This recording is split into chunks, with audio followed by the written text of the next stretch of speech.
Hello అండి, ఎలా ఉన్నారు? నేనైతే చాలా బాగున్నాను. మీరందరూ కూడా బాగుండాలని మనస్ఫూర్తిగా కోరుకుంటున్నాను. సుగుణ వంటింటికి స్వాగతం.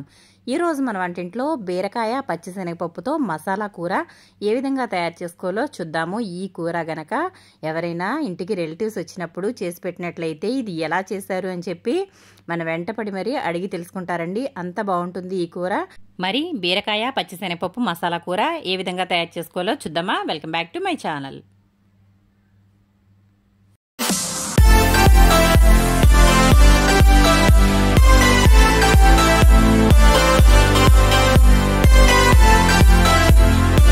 ముందుగా నేనైతే పచ్చిశనగపప్పు ఈ విధంగా ఒక గ్లాస్ అయితే తీసుకున్నాను. ఇదైతే మనం ముందుగా కడిగేసి శుభ్రంగా నానబెట్టుకోవాలండి. పచ్చిశనగపప్పు ఎప్పుడు కర్రీ చేసుకున్నా కూడా పప్పు అనేది ముందుగా నానబెట్టుకోవాలి. అప్పుడే మనకి త్వరగా ఉడుకుతుంది. ఆ తర్వాత నేనైతే ఇక్కడ బీరకాయలు తీసుకున్నాను.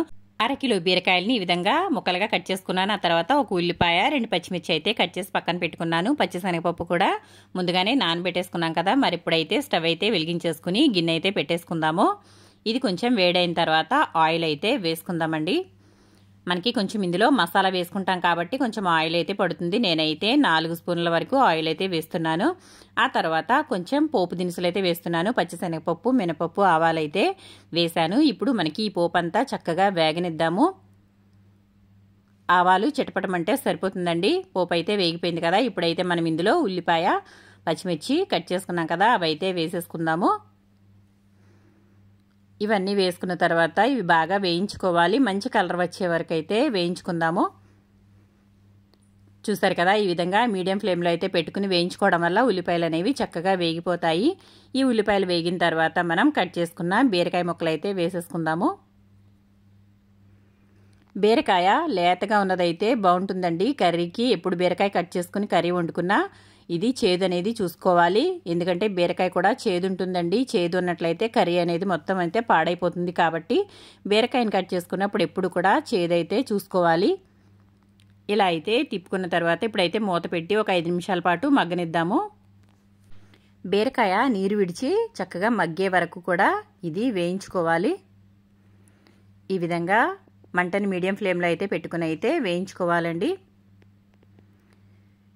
ఇప్పుడు ఇదంతా వేగింది కదా. ఇప్పుడైతే మనం నానబెట్టుకున్న పచ్చిశనగపప్పు ఇప్పుడే వేసేసుకోవాలి. ఈ విధంగా వేసుకోవడం వల్ల మనకి పచ్చిశనగపప్పు అనేది చక్కగా ఉడికిపోతుంది. మనం పచ్చిదే వేస్తున్నాము, ఉడికించుకున్నది అయితే కాదు. కాబట్టి ఇలా బీరకాయ మగ్గిన తర్వాత పప్పు అనేది వేసుకోవడం వల్ల పప్పు అయితే చక్కగా ఉడికిపోతుంది. మనం ఉడికించి వేసుకోవట్లేదండి, పచ్చిదే వేస్తున్నాం కాబట్టి బీరకాయ అయితే కొంచెం మగ్గిన తర్వాత వేసుకోవడం వల్ల చక్కగా అయితే కర్రీ ఉడికేటప్పటికి పప్పు కూడా ఉడికిపోతుంది. ఒకసారి బాగా కలిపేసుకుని మూత అయితే పెట్టేసుకుందాము. ఒక 5 నిమిషాల తర్వాత అయితే ఓపెన్ చేసి చూద్దామండి.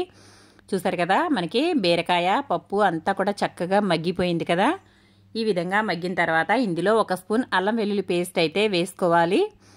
మనం పచ్చిశనగపప్పు బీరకాయ మసాలా కూర వండుకుంటున్నాం కాబట్టి ఇందులో కంపల్సరిగా అల్లం వెల్లుల్లి పేస్ట్ అయితే వేయాలి. ఈ అల్లం వెల్లుల్లి పేస్ట్ వేసిన తర్వాత పచ్చివాసన పోయే వరకు బాగా వేయించుకోవాలి. ఈ విధంగా ఒకసారి అయితే కలిపేసుకుని తర్వాత కొంచెం సేపు అయితే మగ్గనిద్దాము. మళ్ళీ మూత పెట్టి ఒక 5 నిమిషాల తర్వాత చూద్దామండి. మనకి అల్లం వెల్లుల్లి పేస్ట్ అయితే చక్కగా వేగిపోయింది. ఇప్పుడు ఇందులో మనం 1 స్పూన్ సాల్ట్ వేసుకుందాము. అలాగే 1/2 స్పూన్ పసుపు వేసుకుందాము. తర్వాత ఇదంతా ఒకసారి బాగా కలుపుకుందాము. ఇలా అయితే చక్కగా కలిపేసుకోవాలి. ఇలా కలుపుకున్న తర్వాత ఒక 2 నిమిషాల పాటు మగ్గనిద్దాము. మూత అయితే పెట్టేసుకుందామండి. ఆ తర్వాత 2 నిమిషాల తర్వాత చూద్దాము. చక్కగా అయితే మనకి అల్లం వెల్లుల్లి పేస్ట్ అంతా కూడా వేగిపోయింది. చూసారా, మనకి లైట్గా అడుగంటుతుంది. కాబట్టి మనమైతే ఇప్పుడు ఇందులో కారం అయితే వేసేసుకుందామండి. మనం తినేదానిని బట్టి కారం అయితే వేసుకోవాలి. నేనైతే ఇక్కడ 2 స్పూన్ల వరకు కారం అయితే వేస్తున్నాను. ఇప్పుడు ఇదంతా ఒకసారి బాగా కలిపేసుకుందాము. ఈ కర్రీ చాలా బాగుంటుందండి. పప్పుచారు చేసుకున్నప్పుడు కానీ లేదా ఎందులోకైనా సైడ్ డిష్గా చాలా బాగుంటుంది. ఈ కర్రీ ఒక్కసారి చేస్తే మళ్ళీ చేయమని అడుగుతారండి ఇంట్లో వాళ్ళందరూ. అంత బాగుంటుంది ఈ కర్రీ. మనం కారం వేసుకున్న తర్వాత 1 నిమిషం పాటు అయితే మగ్గనివ్వాలి. అప్పుడే కారం అనేది పచ్చివాసన అయితే పోతుంది.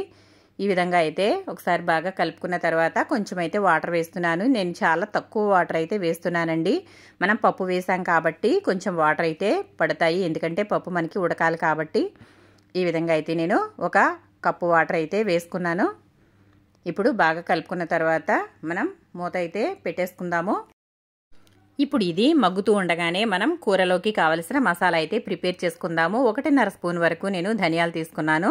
అలాగే 1 స్పూన్ గసగసాలు, చిన్న చెక్క ముక్క, అలాగే 3 లవంగాలు తీసుకున్నాను. ఆ తర్వాత 2 వెల్లుల్లిపాయలు అయితే తీసుకున్నాను. వెల్లుల్లి రెబ్బలు అంటారు కదా, ఇది తీసుకుని ఇప్పుడు మనం మసాలా అయితే తయారు చేసుకుందాము. ఈ విధంగా మిక్సీ పట్టుకోవాలండి.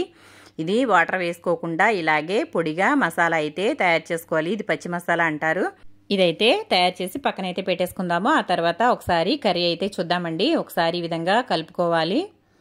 మనకి కూర అయితే చక్కగా దగ్గర అయితే వచ్చేసిందండి. ఇంకా కర్రీ మనకి రెడీ అయిపోయినట్లే. ఈ విధంగా ఒకసారి కలుపుకున్న తర్వాత ఇందులో మనం తయారు చేసుకున్న మసాలా పొడి అయితే వేసేసుకుందాము. ఈ విధంగా ఈ పచ్చి మసాలా వేయడం వల్ల ఈ బీరకాయ అలాగే పచ్చిశనగపప్పు కర్రీకి చాలా టేస్ట్ అనేది వస్తుంది. మీరు కూడా ఒకసారి తప్పకుండా ట్రై చేయండి ఫ్రెండ్స్. ఈ కాంబినేషన్ మీలో ఎంతమందికి తెలుసో నాకు కమెంట్ సెక్షన్లో కమెంట్ పెట్టండి. ఇదంతా ఒకసారి బాగా అయితే కలిపేసుకుందాము.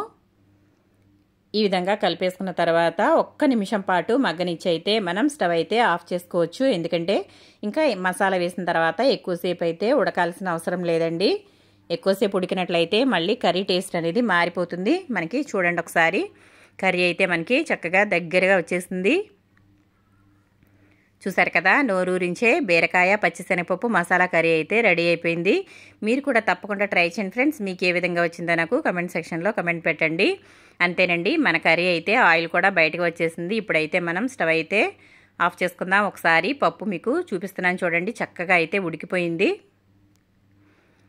ఈ విధంగా ఉడికితే సరిపోతుంది. చాలామందికి డౌట్ వస్తూ ఉంటుంది, పచ్చిశనగపప్పు మనం పచ్చిది వేసాం కదా ఉడుకుతుందా లేదా అని చెప్పి. కానీ చూసారు కదా, చక్కగా అయితే ఉడికిపోయింది. మనకి కర్రీ అయితే రెడీ అయిపోయింది కదా. ఇప్పుడైతే మనం బౌల్లోకి అయితే తీసేసుకుందాము. ఎంతో టేస్టీగా ఉండే పచ్చిశనగపప్పు బీరకాయ మసాలా కర్రీ అయితే రెడీ అయిపోయింది.